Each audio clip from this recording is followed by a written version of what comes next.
Before we get into the video, I want to talk about the news regarding Volition. As many of you know, Volition announced not too long ago that they would be shut down by their parent company, Embracer. While the studio is known for more than Saints Row and Red Faction, the Saints Row franchise was pretty big for me growing up, and while the studio may have gone out on a sour note with the divisive reboot, this should not diminish all of the great games they made over the past 30 years. I just want to say thank you to all of the developers, artists, actors, and everyone who had a part in making Saints Row, Red Faction, and every other game by Volition. Not only were you guys a major part of my childhood, but you were integral to many others around the world. In today's video, I'm going for the Platinum Trophy in Saints Row, Get Out of Hell. I'll be completely honest with you guys, I almost didn't make a video for this. By the time I finished Saints Row 4, I was burnt out on the series and didn't have much motivation to keep moving forward.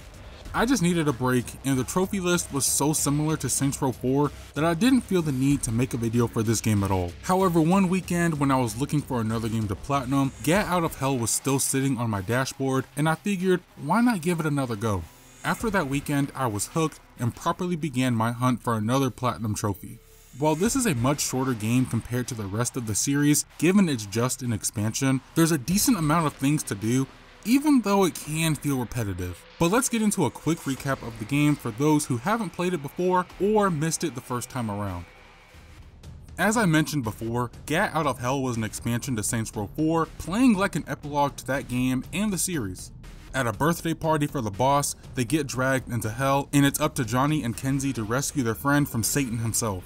To do this, we get a similar set of supernatural powers as we had in the previous game, but this time we get wings that make traversing through hell a lot easier.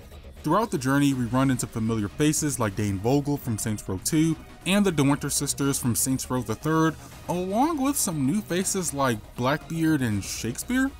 Yeah, this is by far the most bonkers game in the series. The thing that did turn me off the first time when I heard about this game is that it isn't a straightforward story.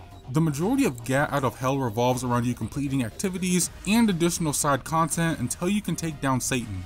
I'll save my overall thoughts on the game for the end of the video, but for now, let's get ourselves a platinum trophy. I already had 3 trophies unlocked going into this platinum journey. One for getting my first supernatural power, buying my first upgrade from the upgrade store, and collecting at least 5 soul clusters without touching the ground.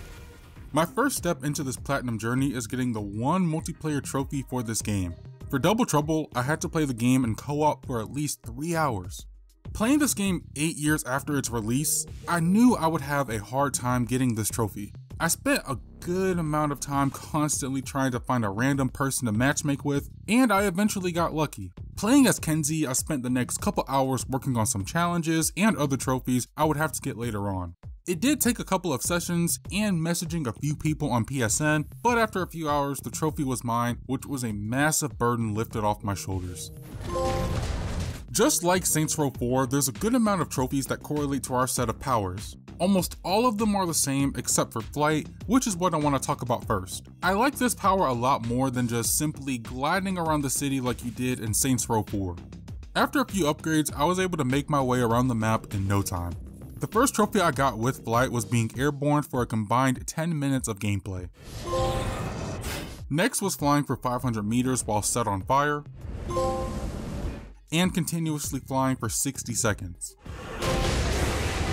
Another trophy required flying from Snowball's Chance to Centerpole's HQ without landing. Similar to Saints Row 4's Epic Jump Quest trophy, these two buildings are on opposite sides of the map. However, since I purchased all flight upgrades at this point, this was done fairly quickly. The next trophy had to do with barnstorming. This actually wasn't as bad as I thought it would be. There's 75 barnstorming locations, and I didn't even have to look up a guide. It just came naturally as I traveled around New Hades looking for collectibles. The big one that I unlocked closer to the end was flying for 250,000 meters. With super speed, there weren't many trophies that related to this power. The most obvious one was smacking into the ceiling 10 times while wall running. Mug them and capture the sins for yourself. Another trophy I did with this power was knock a vehicle into lava. Blast makes a return, and there's a couple of trophies with that power. The first one was a bit difficult, but nothing too crazy. I had to shoot down a Spire missile with blast while hovering. The reason I found this difficult was because the missiles come at you pretty fast, so it was hard nailing the timing down. It took a few tries, but it didn't take me too long to finally get it.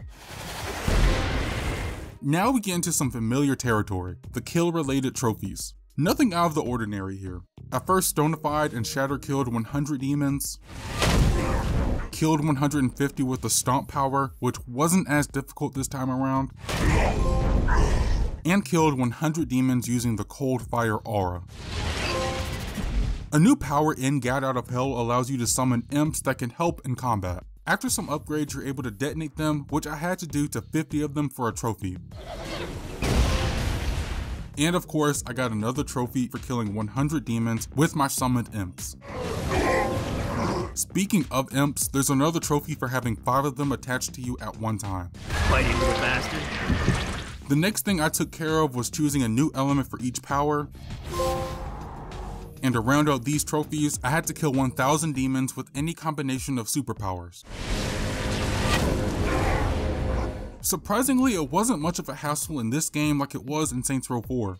Since there are a lot of challenges that relate to the powers, I ended up getting these types of kills much faster, so there wasn't a need to grind this out. It just came naturally, which is always nice.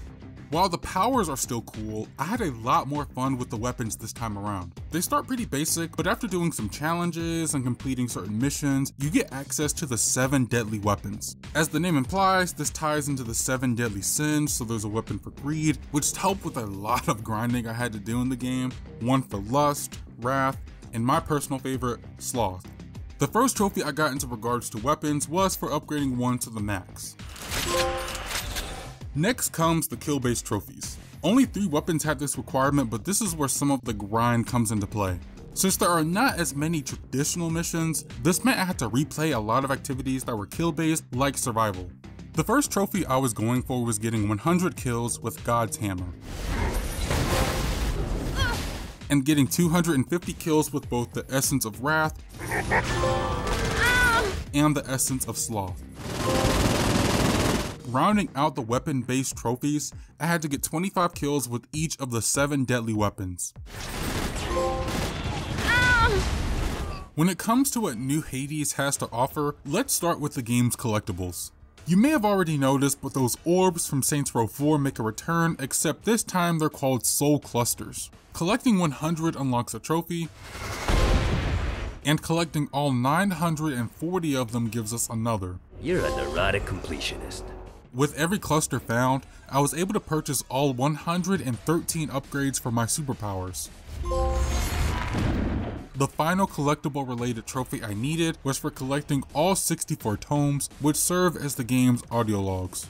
A Damned Souls Orientation Guide, Chapter 24. Activities are such a big crutch to the franchise, and I'm surprised there aren't too many trophies related to this. The only one here is for Torment Fraud, and it was very annoying to get. I had to hit 5 vehicles in a row without touching the ground.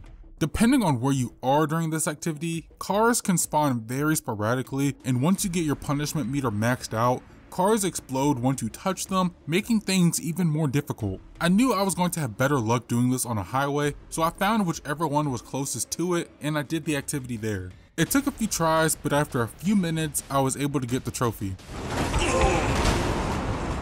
There are also some miscellaneous ones that I want to talk about here. After a few upgrades, I was pretty resistant to fire, so I decided to take a swim in some lava. I had to walk on it for 10 seconds without dying. Jesus Christ, this is why I hate the outdoors! Ow, ow, ow, ow, ow, ow, ow, yeah. And immediately after I got the trophy, I died, unlocking another trophy.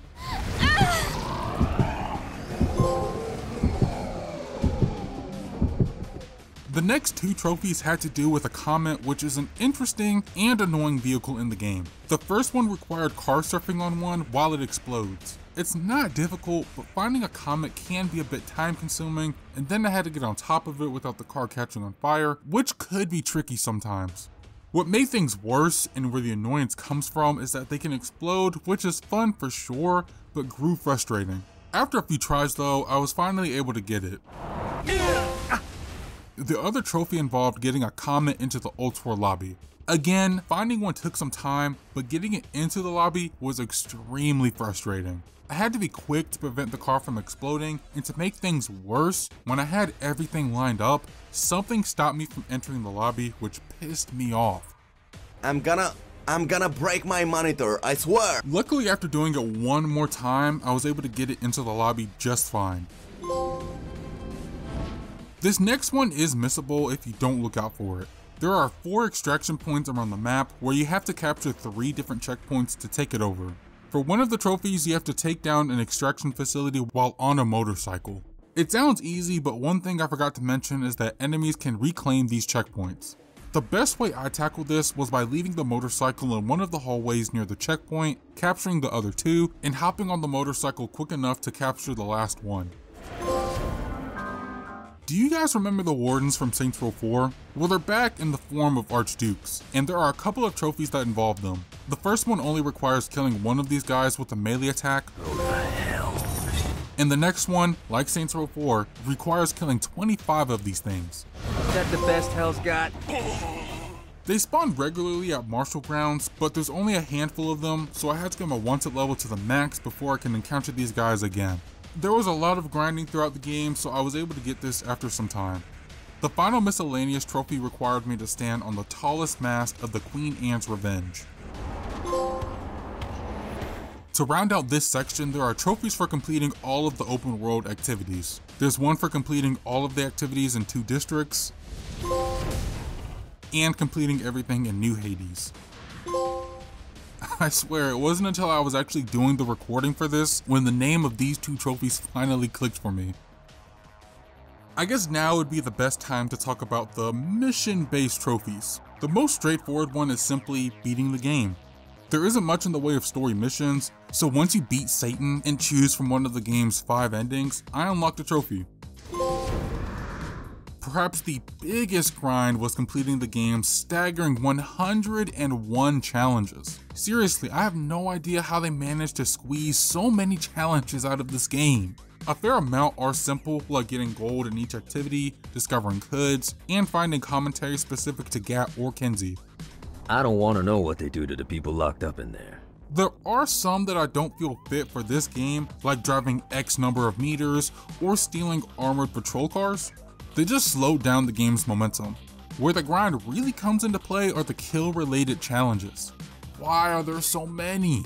You have to get at least 100 kills or more with each of the game's weapons, kill a specific number of each demon, and use your powers to kill a certain number of demons. In hindsight, this isn't bad because the last 2 Saints Row games had them, so it was natural for them to be here. But when there isn't as much content where you can get this naturally, this can become a problem. I spent countless hours replaying the same survival activities over and over again, running around the map mindlessly waiting for legionnaires to spawn and having to hear the diamond sting ring in my ears so I could have enough money to upgrade every single weapon. This is the trophy that took me the longest amount of time, but when all was said and done, I finally finished all 101 challenges and unlocked the rarest trophy in the game. Like the previous 2 games, there are only a couple of time-related trophies thrown into the mix. In this game, you can play as both Gat and Kinzie, and for one trophy, you have to play as both of them for 2 hours each. Finally, I had to spend 20 hours in Hell. It's not a massive stretch like Saints Row 4's 40-hour trophy, but I initially thought I was going to have to let it sit overnight like I did before. To my surprise, it took me about 15 hours to complete everything in the game, so I only had to let my PS5 sit for about 5 more hours. Once I hit the 20-hour mark, I got a trophy, followed by the platinum.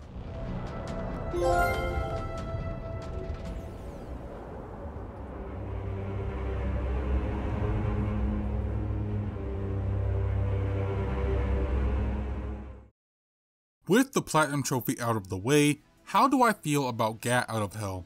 I thought it was just okay. I didn't think the series could get as balls to the wall as Saints Row 4, but going to Hell and seeing Gat perform a musical number is probably as weird as the series could have ever gotten. Time's slipping away now, and the best plan we've got is just put one inside Satan's head. It's a fun little side story, but I do wish there was more to do here besides the activities, challenges, and diversions. I know it's just an expansion, but there are plenty of examples of expansions that are packed with tons of content. It didn't feel like there was enough new content to justify its existence to me. As far as the trophy list goes, what's here works for the game, but I do find it to be the weakest out of the Saints Row games I've platinumed so far. While most of its list is similar to that of Saints Row 4, some trophies felt too much like an unnecessary grind, especially the challenge trophy. I think what could have helped was having more trophies related to the challenges instead of just one. The challenge list is split into different categories, so I think getting a trophy for clearing out all the challenges for powers, weapons, and so on would have made this list a bit better. It still wouldn't alleviate all the grinding I had to do, but it could have made the journey more enjoyable. Well, that concludes this video. Thank you guys for watching, and I hope you enjoyed. Let me know what you guys think in the comments below. If you enjoyed the video, please be sure to like and subscribe to the channel. See you guys next time.